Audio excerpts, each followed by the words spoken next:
Pair of Michael Jordan's Jordans are about to sell, but not just any pair. This pair of signed Bred 13s was worn in the 1998 Last Dance NBA Finals, Game 2 in Utah. Being in Salt Lake City, down 0-1, Jordan wasn't going to let the team go down 0-2 heading back to Chicago. Bred 13s released in May of '98, and lines formed around the block to get them at every sneaker store nationwide. But let's go back to what makes the Bred so special in the first place, and what cements them as a significant part of NBA and culture history, really.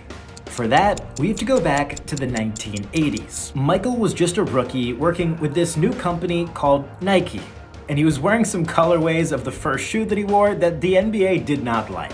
The NBA fined Jordan $5,000 for every game he wore the Bred colorway because it was in violation of their color code. Nike said, "We got this," and that decision ended up making everyone a part of it billions of dollars, and changed the world, really. They advertised them in commercials and said, "The NBA can't stop you from wearing these," and no, they didn't. They became just about the best-selling shoes in the history of shoes. And that takes us all the way 13 signature shoes later to the Jordan 13s that he wore in Game 2 of the 1998 NBA Finals that ended up all over newspapers, cards, magazines, and these were the last signature shoes that were publicly available when Jordan was playing.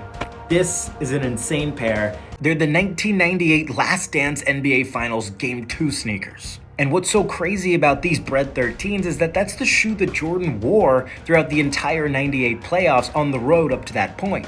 Here's something crazy about game-worn Jordans from before he retired for the first time. They all had polyurethane in them, which meant that they crumble and dissolve over time. So if you have one, it's basically a ticking time bomb, as opposed to the later ones where they don't have that and they look perfect still. And the fact that this exact pair is the last pair of Bred 13s that were publicly available that he wore in his career, crazy.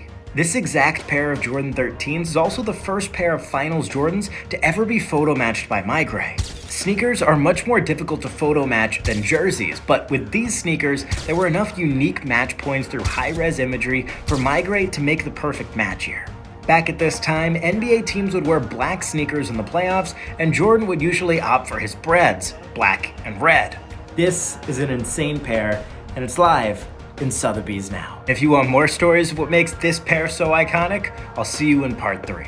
A pair of Jordans are about to become the most expensive pair of sneakers to ever sell. And the story of how Michael Jordan gave them away in Utah is insane. It was Game 2 in Salt Lake City, Utah. The Chicago Bulls were down in the series 0-1. This was a must-win for Michael Jordan and the Chicago Bulls. They weren't going to go down 0-2 heading back to Chicago. Jordan wasn't going to let that happen. So, as you would expect, Michael scored a game-high 37, leading them to victory and tying the series at 1 apiece before they went back to Chicago.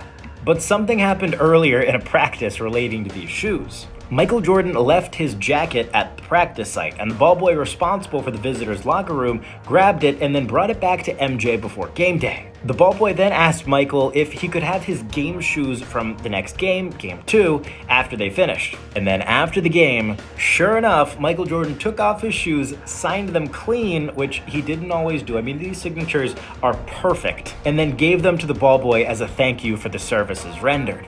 Jordan then went on that night to make his last trip back to Chicago as a member of the Chicago Bulls, and the last time he would be back in that locker room, Game 6, and you all know what happened there. Bred Jordan 13 shoes that he wore, though, those ended up all over newspapers, magazines, sports cards, as a way to highlight Jordan's career after he retired just a few days later.